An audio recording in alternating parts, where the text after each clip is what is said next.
Hey everyone, today I will show you how to post in Wix blocks. It's very easy to do. For this, first go to editor.wix.com and open your site. Then from here select add elements. Then select block from here. Then select add to site.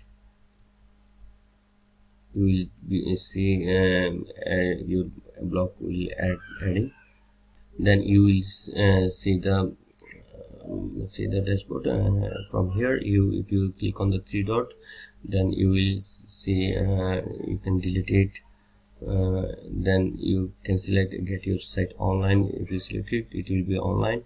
Then you can write post here.